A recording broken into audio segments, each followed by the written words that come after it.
Director here at Hartville Hardware, and it's my pleasure this morning to bring you Ralph Bagnall. He is going to be sharing with you a presentation on optimizing your table saw.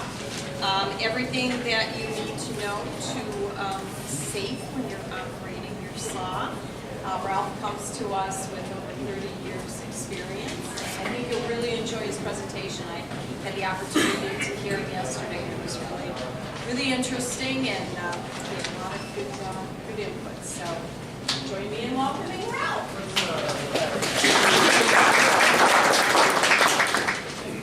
Good morning, all. Everybody here? Mic's working good? Thank you. All right.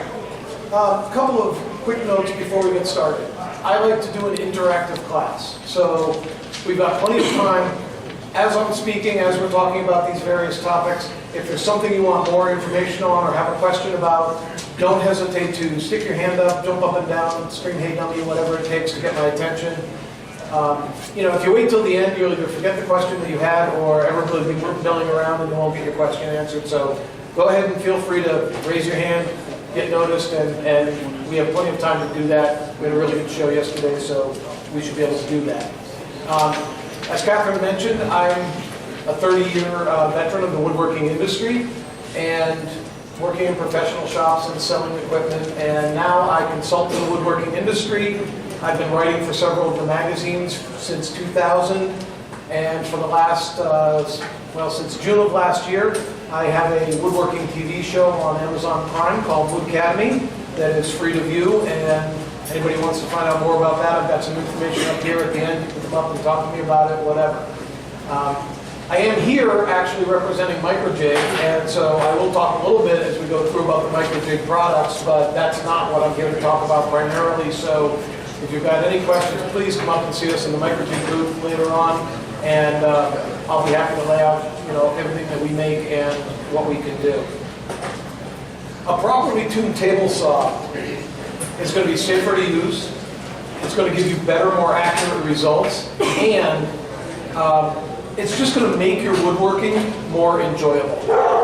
And if you fear what you're doing in the wood shop, you're not going to enjoy your time there. You're more likely to hurt yourself, and it's just not going to be as pleasant an experience. So we're going to start out by talking about setting up and tuning your table saw, getting it set up properly so that you can utilize it properly, and then we'll talk about some safety issues with it, and then I'm going to talk about some jigs and fixtures and a little bit more of the advanced technique stuff. But again, please feel free to interrupt me as we go along. All safe and accurate work starts with a properly set up and tuned table saw. And I don't care if you're using a 25-year-old Sears contracting saw or the latest generation of saw-stop cabinet saw that runs you $5,000. You can get good results off of any of those pieces if they're properly set up and tuned.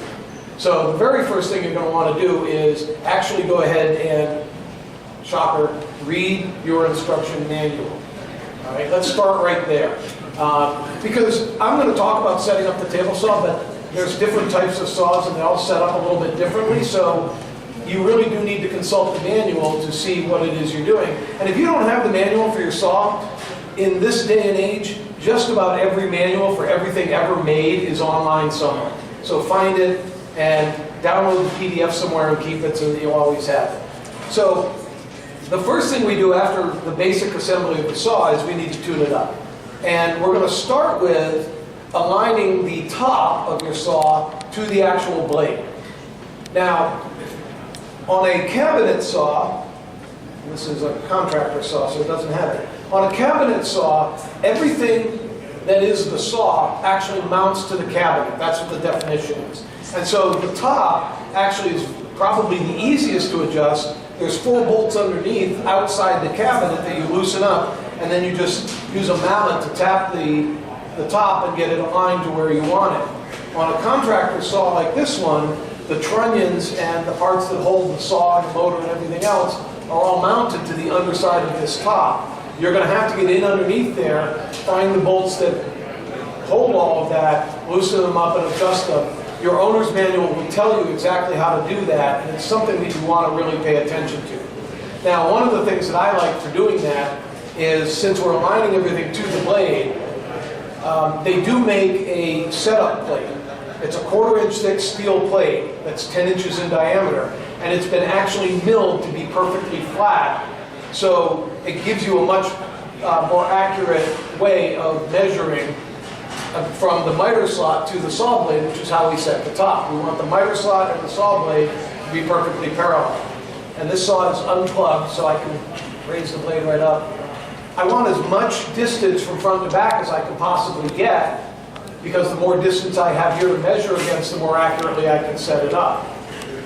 And then not all saw blades are perfectly flat, so you don't want to measure from front to back per se, but you want to mark where one of the teeth is, measure it at the front, and then measure it at the back by rotating the blade, so that you're measuring off the same point of the blade. Now, one thing that they do sell here, actually they have 2 different versions of this. This is a magnetic caliper base. It works for your digital caliper. And this one, it's magnetic, so I would set it actually probably on my miter gauge. And that allows me to slide my digital micrometer back and forth to measure very precisely. There's another version of this, they don't have it, they sold out of them yesterday, but it actually clips into the miter slot itself, and it holds your caliper. That's what I use in my shop, and it's really, really accurate and very easy to use for setting up your saw. Now, once you've got the table saw set, the table set to the blade, now the next step is to adjust the fence so that it is also parallel to the blade. We don't do it separately, though. We want to do it all as a unit, so the easiest way to set the fence, now that we know the miter slot and the blade are parallel, we're also going to set the fence to the miter slot. Now, a down and dirty fast way to just check it is to set your rib fence so that it's even with the miter slot up front here, and then if I check in the back, I've got a lip here, this one's out a little bit, it needs to be adjusted. And they all adjust a little bit differently, so once again, that pesky manual comes into play here. This one has a pair of set screws on the very front, so you lift it out. You can adjust the set screws to adjust the T-bar angle, and then you've got to set it back into place, lock it in, and make sure. Once you've got that set up where you want it, and again, using a digital micrometer here will give you a much more accurate check than just finger checking. I usually do the finger check when I do my monthly maintenance on my saw. I always just double check everything, and I just do the finger check, and if it doesn't feel good, then I'll go to the micrometer. And then once I've got that square to the blade, on the top of the miter bar here, you'll notice there's a pair of nylon set screws here and here, which are actually nylon bolts that ride on the rail that allow me to actually square the fence perpendicular to the table.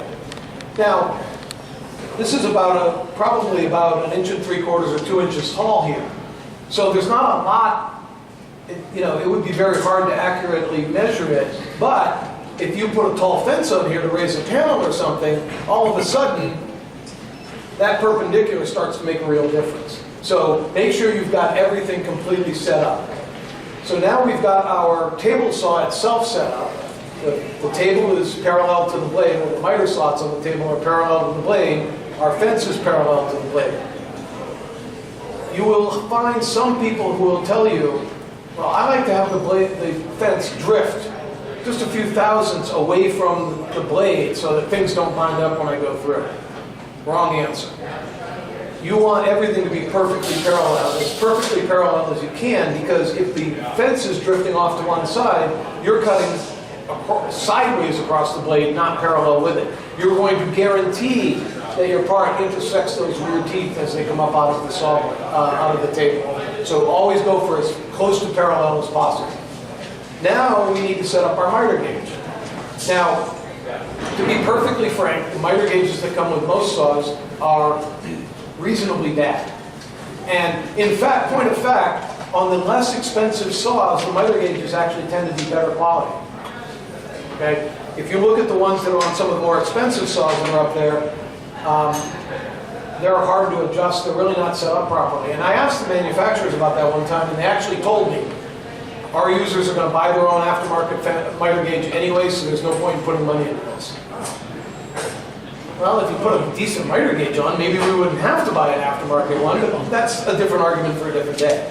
So here, what you'll see is every miter gauge is slightly different. They're all nominally 3/4 of an inch. But from brand to brand, and even from table saw to different levels of table saw within a brand, they're not always going to be exactly 0.75. And so what they do is they make the miter bar a little bit less than 3/4 of an inch. Even if you're buying an aftermarket one, that's going to be the case. And then there's some kind of mechanism built into that bar to expand it to meet the width of your actual miter gauge. So in this case, you've got two holes on here, and there's a slot cut in between them, and a set screw in the middle. So I can set this into my miter slot. There's a little bit of play there, so I can then adjust these two spacers until the thing doesn't have any side-to-side play. And that's critical, because if you're trying to cross-cut a piece to a precise number, and it's rocking back and forth here, you're never going to get any kind of precision. So you can adjust that in. And you're going to have to do that even if you buy an aftermarket miter gauge. There are any number of really good aftermarket miter gauges out there. Craig makes a great one. Incra makes a very good one. I happen to use the Osborne EV3, which is fairly large and very substantial, but it's a really good unit. But I also use the one that came with my Delta originally for my jigs and fixtures and stuff, so I've got both of them. So that needs to be adjusted out. And then all of these miter gauges have some kind of a set of stops on them for various angles that you want to cut. The angle stops are important, but not as important as the 90-degree stop that you're going to end up at. So you really want to double check and make sure that your 90-degree preset is actually 90 degrees to your blade, because that's the one you're going to use the most. So now we've got everything set up and tuned properly on top of our saw. The next thing we want to talk about is inside the saw, there are stops for the blade at 45 degrees, and then again when we return the blade to 90. They're usually kind of a pain to set on every saw. I've never met a saw that has an easy one to set. But take the time to do that, again, especially the 90 degree coming up. And you want to make sure that your 45 is not set too far so you can't quite get to 45. If you're gonna fake it more than 45, not less. But when you return the blade perpendicular, if that stop is set up, you don't have to get your square out and check your blade every time you reset. You can just go to the stop and you know it'll be accurate, and it just makes everything smoother and faster in your shop. So take the time to set those as well. Now, I've got a military background. Maintenance is key in my life. I maintain my saw and all the equipment in my shop. Typically every 2 months I'll take a day and just spend it in the shop cleaning, lubricating, checking alignments and things like that. I use my shop every day. It is a professional shop, so it's important for me to keep that up all the time. And it's important for you too, because if a bolt's coming loose, that's when you're going to find it before it falls out. There's all sorts of things that you'll find. One of the things that is fairly critical is no matter how good or poor the dust collection in your saw is, dust still collects inside your saw. And all of the moving parts in there need to be lubricated. Stay away from using grease, because grease basically just attracts dust and it builds up and it becomes a problem in and of itself over time. I happen to there's a couple of different options for dry lube on the inside of my table saw. Specifically, the arc parts for the trunnions where everything rises as you angle, and then the lead screws that both raise and lower your blade and do the angle.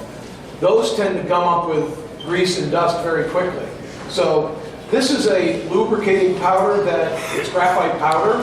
Even though it's in a little tube, it's actually powder that you just kind of sprinkle on there. Great stuff. It'll keep everything moving nicely, but it's completely dry so it doesn't collect dust. This is a spray compound. It's a little bit easier to use because you can kind of spray things from a distance. It sprays on wet, it dries in about a minute to a dry, again, graphite powder film. So these kind of products are excellent for that because they keep everything moving smoothly without building up the dust. Next, let's talk about blades here for a minute, because that's where the rubber meets the road here.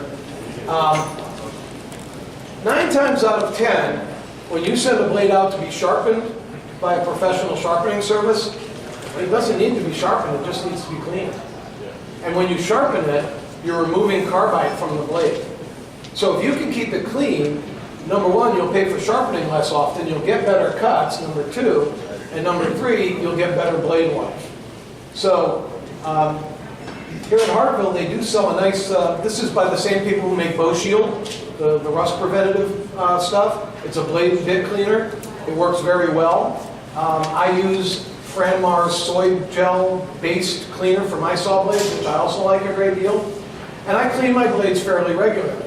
What happens is when you're cutting, it's not wood that builds up on your saw blade, it's the resins and the oils, the pitch from inside the hardwoods that you're using.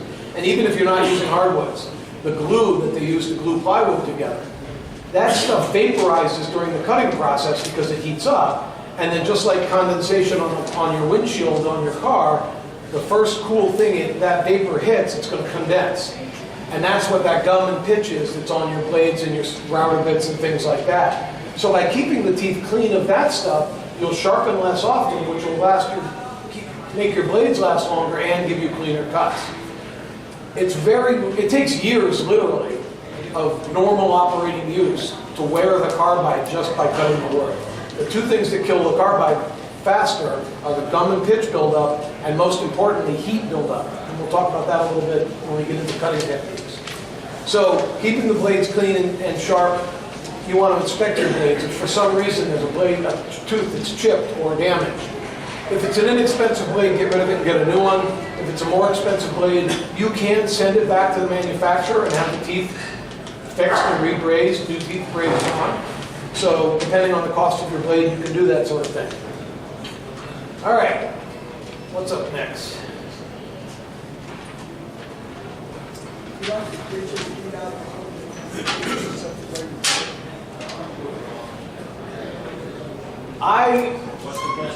The question is about digital readouts. And I talked to somebody yesterday about he's got the Wixie rep fence scale, which I used a prototype of that from Delta many years ago, and I like the concept a lot. I haven't used one myself. But yeah, are you talking about the type that's magnetic and it just sticks onto your blade? Yeah, actually, I did a video on my YouTube channel several years ago. They actually have one for the iPhone that'll check the angle. The only problem I had is I use the hardened case on my iPhone. It's not real precise, so that doesn't work for me. But yeah, those digital angle finders are awesome. But I'll be perfectly honest with you, I almost never do a bevel cut on the table saw at the angle I want it to be. Especially with long parts, it's too hard to hold everything completely aligned to the blade the same way through the cut. So if I'm doing like a box miter or something like that, I'll use this table saw to cut the miter close to what I want it to be, leaving a little extra material behind. And then I'll probably go to a 45 or 30-degree router bit at the router table and clean the miter up. Because I always know that no matter what happens, that bit is always going to be exactly 45 degrees. So I typically do that on my table saw. But that's an excellent question. Yes, I've used those. The magnetic kind, Wixie makes one, and a couple others do. And basically what he's talking about is when you raise your blade up, it's a magnetic piece, so you actually just stick the magnetic reader on your blade, and when you lay it over, as you're laying it over, it actually tells you what the angle readout is. And those are remarkably accurate. They're very good. So yeah, that's a great thing to use. One more thing to note real quick with that, that's only going to work well if your table is parallel and level. Yes. If your table's not level, yeah, if you're going to use the angle gauge, exactly. He's pointing out that if you're going to use the angle gauge, your table saw pretty much has to be set up so that the table itself is level. Okay, well yeah, you can zero it on the table and then it'll tell you the difference between the two angles. Right. Okay, excellent points. So, and this is why I like an interactive show, because I wouldn't have thought to talk about any of that. All right, so let's talk about the actual cutting process and some of the safety issues here. First and foremost is, again, read your owner's manual. Understand what is going on with your saw. Freehand cutting is never, ever, ever, ever, ever, ever, ever done on a saw. You're always going to guide your piece of stock, whatever you're cutting, whatever operation you're doing, it has to be guided by something mechanical. Your hands are not it. And I don't care who you are or how good you are, you can't guide that and cut it and control it properly. And it's going to kill you at some point. I guarantee you. So freehanding, no. Now, we do have several options for how to control our stock on the table saw. One is the rip fence itself. So I can guide along my rip fence, and I wouldn't use my hands in that case because I'm too close to the blade, but I can guide along the rip fence. The piece is being guided by the rip fence. We already know that our rip fence is perfectly parallel to our blade, and so we're going to pass over that blade and get a good, straight, clean cut.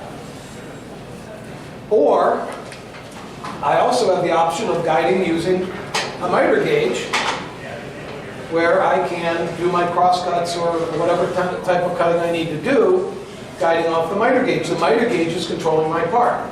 Now, most miter gauges also come with, if they don't, aftermarket ones have their own fences on them, but even these factory ones, there's a couple of holes in here that allow you to attach either a shop built or an aftermarket fence to it, so you can actually span the blade and cut through that fence, you get back up your part and have total control.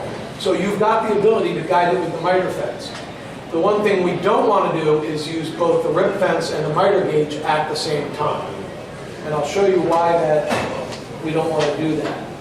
So if I'm pushing with the miter fence, as this piece separates, I'm not holding it, I'm not really controlling it, and when it separates from the main board, it's going to be trapped between the fence and the blade, and it's going to kick back, especially if I've got a long piece that I'm cutting sections off.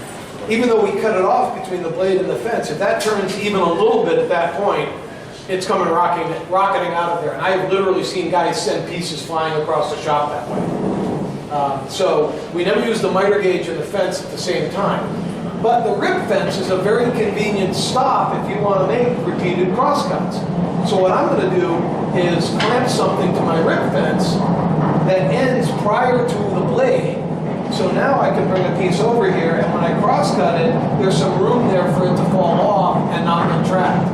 And because I am here with micro jig, I'm going to tell you that we have our dado stop, which is made for doing inlays and crosscut dados and half laps and things like that. But it also functions as a very convenient crosscut guide. And it's exactly 3 inches wide, so you can always know where you're setting it. And that 3 inches allows even wide parts to twist without getting trapped between the blade and the fence. So some kind of a stop there that comes out beyond the fence will allow you to use the two together, but you're not getting caught. That saw there, the king saw that they brought down here, I used it yesterday, that actually has a face on the fence that can be withdrawn all the way back in front of the blade, so it becomes your crosscut stop. It's a beautiful design.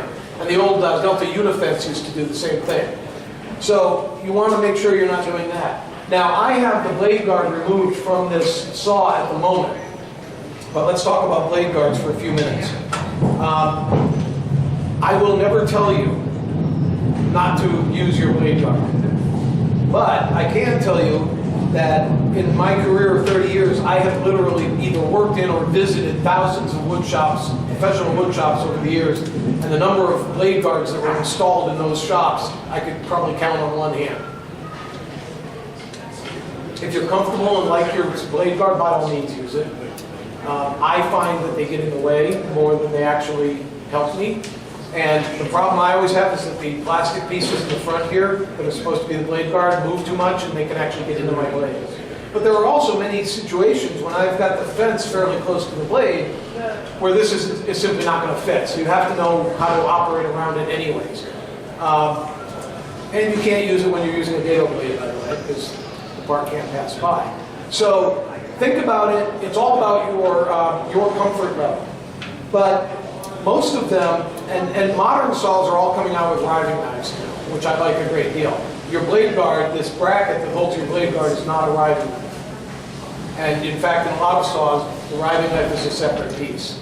So understand how it works, but make your own decisions from there. Again, what's between your ears is your best safety device, and you need to do what's comfortable for you. If you're not comfortable making the cut, don't do it. But that being said, you'll notice that I pretty much in my shop, if you watch my videos and the things I do online, I'm not using a blade guard. I do use the gripper system from Microjig, which is a moving blade guard. It actually travels with my hand, so it protects me from the blade. But the other thing is, let's talk for a minute about blade exposure. and I'm going to move the fence out of the way so that the video shows this. How much blade should be above your material when you're cutting? Now, 20, 25, 30 years ago, the manufacturers of these blades would tell you you needed 1 inch to 1.5 inches to 2 inches of exposure of the blade above the material. And that was for cooling purposes. So that the blade had enough time, the teeth had time to cool in between rubbing on the wood. And I've actually had a blade, many years ago, I had a blade actually suddenly overheat and go dish-shaped while it was running, while I was cutting apart. Scariest thing that ever happened. That pretty much doesn't happen with modern blades. Modern blades have all sorts of, I don't know if you can see it on the video, but this one has these little slots cut in it, right here, and then a lot of times you'll see a little zigzag laser cut in the middle of the blade, and then the color that's on the blades is not paint to identify the brand, it is actually a Teflon coating. So the modern blades are not only ground and designed to dissipate the heat, but they actually have features built into them to do it. And so the heating issue really isn't that big a deal anymore. So basically, I prefer to have as little exposure of blade above my material as absolutely possible. Because the less blade that's above the table saw top, the less damage you can do if something goes dreadfully wrong. But each blade has a particular height that is designed by the manufacturer. So talk to your blade manufacturers if you have questions about this sort of thing. But here's the general rule of thumb that I found from talking to various blade manufacturers. For a rip blade, you want the entire carbide tooth to be above the material at the top of the arc. Just the carbide tooth, but the entire tooth. Not the gullet, but the tooth itself. And I found using, I like Freud's glue line rip blade, that with that blade, if I'm a little bit above that or a little bit below that, you can see the difference in the cut quality. So right in that sweet spot is where you want to be. But a crosscut blade generally only needs to actually cut through the material. Just barely cutting through the material is perfectly fine. You'll get a perfect cut. A combo blade, on the other hand, which combines the qualities of both, I find somewhere in the middle of the tooth is the right place to be. But under no circumstances will you see me cutting a piece with the blade up like that. It just doesn't happen. So if you can find out from your manufacturer what the sweet spot is for that particular blade, by all means do it. But if not, do a little experimentation of your own. Try cuts with the blade just a little bit up and a little bit below and see where the best quality of cut comes from. And while we're on the subject of blades, there's absolutely nothing wrong. Many, many woodworkers use a combo blade, they put it into their saw, they lock it down, and they never change blades. They use it for their cross-cutting, they use it for their ripping. Nothing wrong with that. Modern combo blades do a very good job of both ripping and cross-cutting. I personally use, I have 16 different blades in my shop. But I typically use 3. I use a rip blade for ripping, I use a cross-cut blade for cross-cutting, and then I have a plywood blade that is specifically designed to cut plywoods and melamines, and it does a fantastic job cutting even exotic plywoods and melamines without chipping. So those are the 3 blades I use primarily. But whichever way you want to go, that's fine, but keep that in mind. Now, most blades are made in both a full kerf version and a thin kerf version. The full kerf version is going to be much stiffer. It's not going to tend to flex as much when you're cutting. If your saw is 2 horsepower or above, go for the full kerf blade. You'll get better results and you'll have less issues with flexing and bending. Especially when you hit knots or wild grain patterns, that's when you start to see the flex. If you have a smaller saw that's 1 3/4 horse or a 1 horse saw, the thin kerf blade is going to allow you to cut more and thicker materials with the lower horsepower because the cut profile is smaller, so you need less horsepower to do that. So you can stick to either one as you go.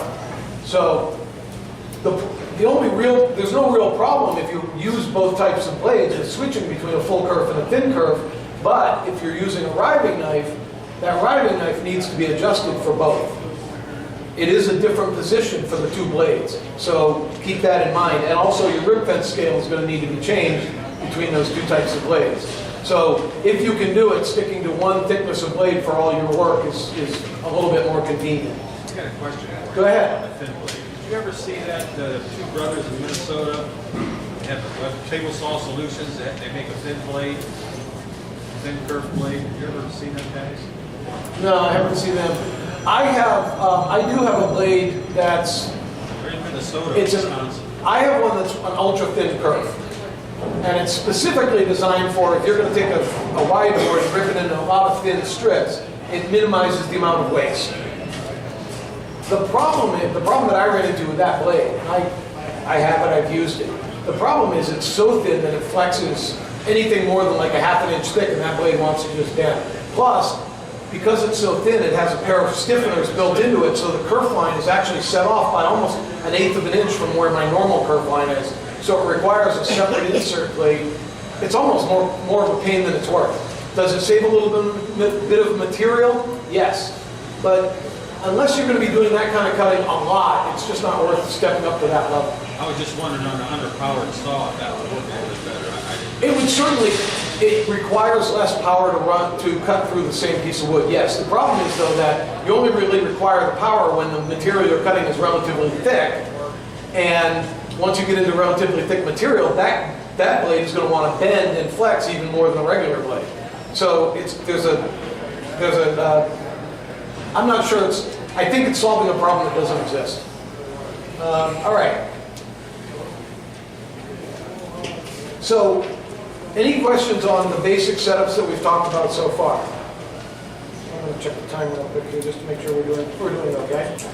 So, now let's talk a little bit more about some sleds and techniques and advanced stuff. The first thing I want to talk about is zero clearance inserts.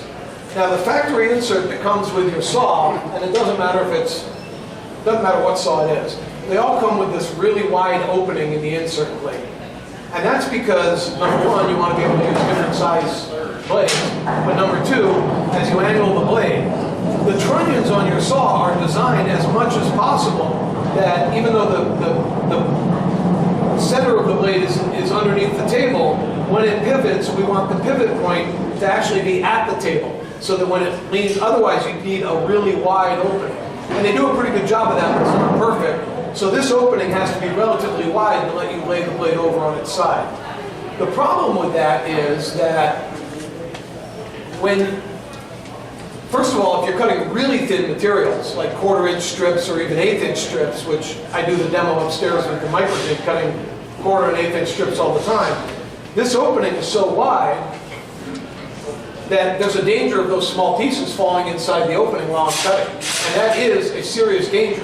When you're riding, whether you're using a push stick or a gripper or whatever, if that piece suddenly disappears out from under you, that's a bad deal. So a zero clearance insert allows you, basically it's a blank piece that you bring the blade up through so that the opening is right tight up against the blade. Not only does it support the thinner pieces that you may be working on, but if you're cutting plywoods or melamines or things like that, having the blade slicing against the insert plate, almost like a pair of scissors, supports the material that you're cutting, so there's a lot less opportunity for tear out and chipping. And if you look at the magazines, they've done article after article, year after year about how to cut veneered plywoods without chipping and tear out. A zero clearance insert plate is the first step in preventing that tear out. Now, back when I started doing woodworking, if you wanted a zero clearance insert, you made your own. Now they are available commercially. They sell some upstairs. They make them for all the different saws or most of the saws. So if your saw has one, it's probably available. And they make them primarily out of phenolic, it's a really good material for doing this with. I've always had to make mine out of plywood, so it is what it is. But by being able to make your own, you can create a new one in a few minutes in your shop anytime you need one without having to go out and buy one. But for like this one's a little bit more difficult. It's square, and you have to have the leveling pieces, and then you have to have a certain amount of clearance for the blade before it comes up through. So buying out the zero clearance insert already made is a great idea as well. But regardless, your insert plate wants to be as flush with the tabletop as absolutely possible. And they all have some kind of adjustment mechanism built in. You don't want your part dropping off the table or hitting the insert plate when you're leading into your cut, and more importantly, when you're coming out the back side. You don't want to catch a lip back here and have your part suddenly stop moving while you're in the middle of the cut. So make sure that that's leveled out no matter what you do or which type you're using. So the next thing is your miter gauge. Your miter gauge is a great place to start if you need to build sleds or jigs or fixtures for your saw. One of the most common ones that everybody makes is a finger joining jig that goes on your miter gauge. And basically it's a board put on here. You put a 3/8 or a 1/4 inch dado, whatever size finger you want to cut. You make one cut through it, and then you put an index pin in there that's the same distance away. And once that's all set up, you can cut finger joints, and it's really easy to do. It's pretty easy to set up. Once you make it, when I build them, I make them so that I put cleats on the back side so that the next time I put them onto my miter gauge, it's in exactly the same location. And my setup time to do a set of finger joints is minutes. So that's an easy way to do it. I did an article for Wood Magazine a couple of years ago where I show you how to take a factory miter gauge like this and make a sliding fence that has an extending flip stop and everything else. And even though it's got basically slots all the way through the middle of it, it's made of 2 pieces that are milled and then glued up. Relatively easy to make and very, very accurate. So it's a great upgrade that you can do in your own shop for your table saw if you don't want to invest $150, $200 in an aftermarket miter gauge. So this miter gauge can be upgraded to do quite a lot. And then of course if you have an aftermarket one, they have all kinds of features on them and they'll tell you all about that. The other thing we have the option of doing is building sleds that actually work in your miter gauge. Now, of course, I'm showing you this one because, again, I'm here with micro jigs. So this one actually has slots cut in it, dovetail slots to use our dovetail clamps. So I can actually set this into my saw, and I can either mount a cleat on here that's exactly 90 and use it like my miter gauge, or I can clamp a piece on here so that I know it's not going to shift or move while I go past the blade. And you can build all sorts of jigs like this. Just about every magazine has article after article on this. Study them up and see which ones work for you. And there's a couple of basic types. One is a panel cutting sled. So if you've got a piece of plywood and you've ripped it, let's say it's 4 feet long and you've ripped it to 18 inches wide, now you want to cross cut the end so that you know it's square to the edge that you just ripped.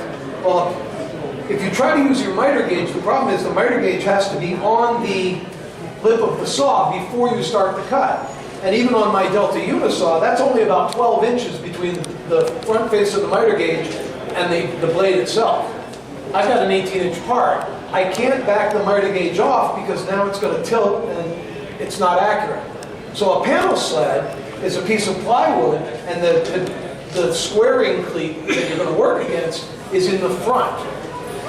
And so that allows me to bring that all the way past, and this miter gauge isn't quite, this miter sled isn't quite set up properly, but it allows me to go well past the blade and until my part is cut off, and the part is actually cut off, so I've got this much of the sled still on the table saw. I can rip or cross-cut much wider pieces using a panel sled. The other type is a cut-off sled, which generally spans the blade, has guides in both of the miter slots, and allows you to do, especially small pieces, when you have the sled where the guide rail is right up against the fence, it allows you to work with smaller pieces more accurately and more safely. So many of those things can be built in your own shop, and again, search the magazine databases. Most of them have done multiple articles on all sorts of different jigs. Woodsmith magazine several years ago had a tenoning jig that you can build. I've made it more than once for more than one shop that I've worked in over the years, and it's absolutely fantastic. I think it's one of the best jigs I've ever built out of the magazine. I think it's issue 187, but you can do a search on that database. And again, there's lots of aftermarket miter bar, just the miter bar itself, not the miter gauge. Go ahead. I think it was Woodsmith, if I'm remembering correctly, and if my memory serves, I think it was issue number 187. So that's going back to about 2004 or 5. So you can buy the miter bar already made. You can make your own miter bars as well. The problem with shop-built miter bars, if they're in wood, they move seasonally, and they will expand and contract. So if you make it in the springtime where it's relatively moist, in the winter you might find that it's a little bit sloppy, and vice versa. If you make it in the wintertime when it's quite dry, it might not fit your miter gauge anymore in the summer. So I tend to use plastic on mine. And there's any number of aluminum and metal ones that are available on the market. And basically they're going to look just like the bar here, where again it's a metal bar that has some mechanism for fitting it to the slot. I happen to really like the zero plate guide bar that you see here, again a microjig product.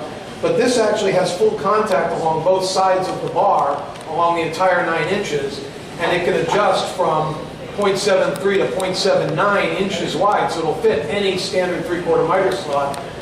And I like it because when I travel from store to store around the country to do my demos, I can always readjust it very quickly and easily to whatever miter slot for whatever saw I happen to be working on. So that's a really nice thing. And then you'll notice when I mounted it to my sled here, I actually used slots instead of holes, so that when I came here yesterday and set up to do the saw thing, I was able to loosen these, get relatively close to the blade, and then square it up using my rip fence, tighten it back down. But if I wanted to take this over to my router table and use it there, I could just loosen the screws, adjust it to fit the router table properly. These are the sorts of things I like to think about when I build jigs and fixtures.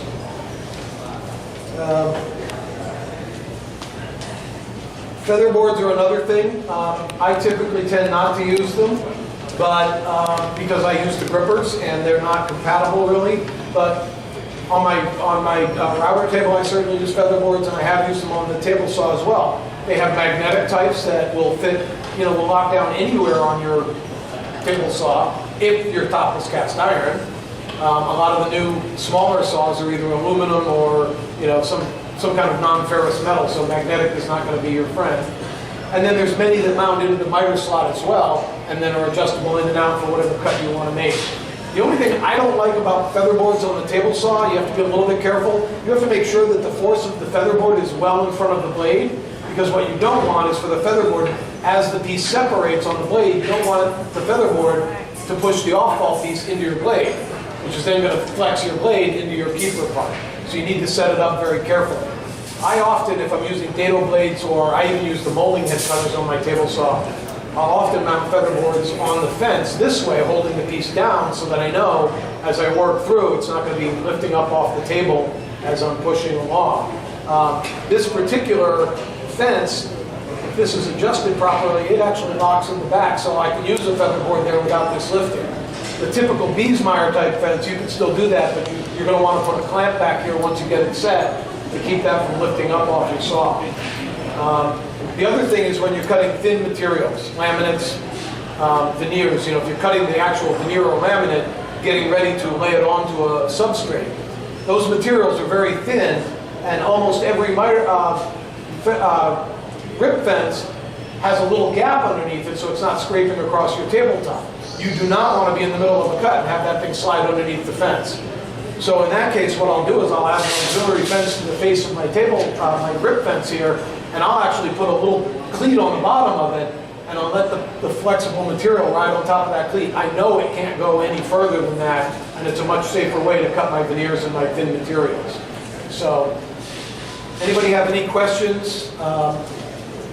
Anything that you want to ask? Go ahead. Way back when my dad bought a silence called a silencer.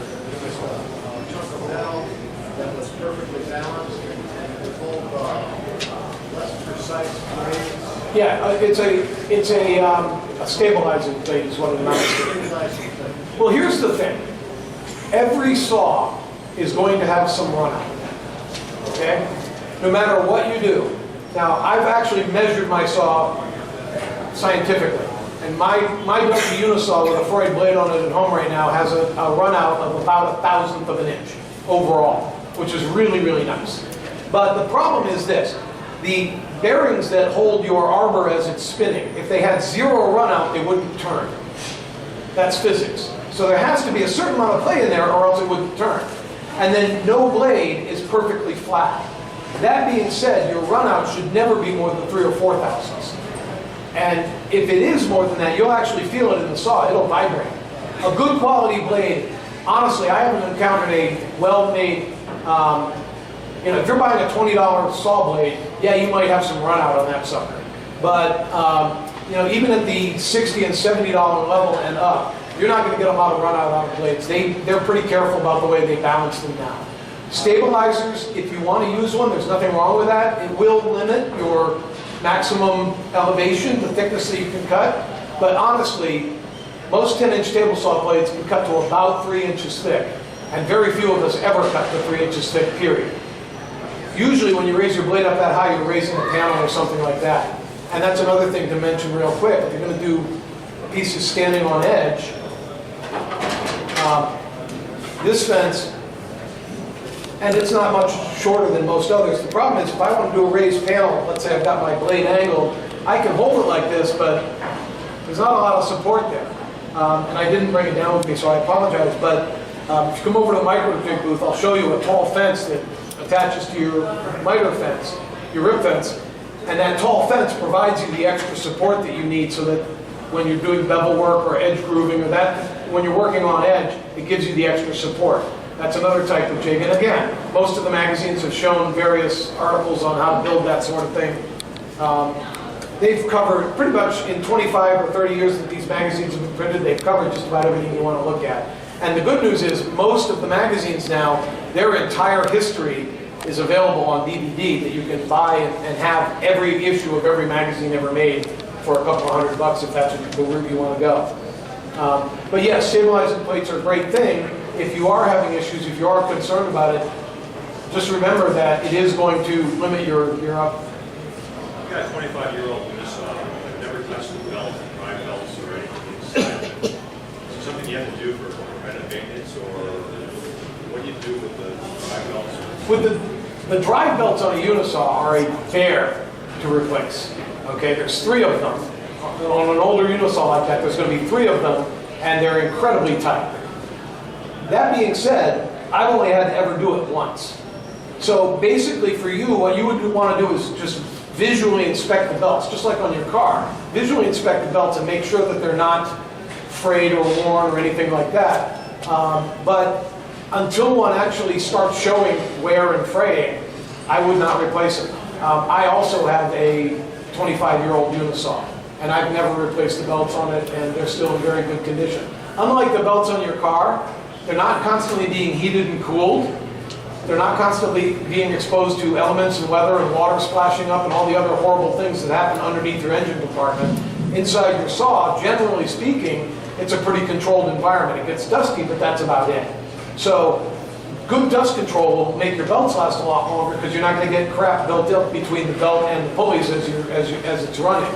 But regardless of what kinds of belts you have and what kinds of saw you have, that's part of your maintenance procedure is just to inspect that and make sure that it's not fraying or wearing. But again, there is a procedure for replacing those. I've done it. It's not fun. But if you ever have to do it, don't replace one belt. Replace them all 3 at the same time. It's a bear to do, and you only want to do it once in your lifetime. For contractor type saws, yes. For a Unisaw or cabinet saw, no, I wouldn't bother. But I started my career, my first table saw was a 25-year-old Craftsman that I bought used. And yeah, that one, when you first turned it on, the whole saw would kind of jump because that belt develops a memory where it stops. And it flapped a lot when it was running. So the link belts actually reduce that flapping, and they don't bear a memory because they're made up of individual sections. They do on a contractor saw, they'll smooth that sucker right out. They are very good for that. But I wouldn't put them on something like a Unisaw. They're really good for the lower powered saws. They're not nearly as good for when you get up above 2 horsepower.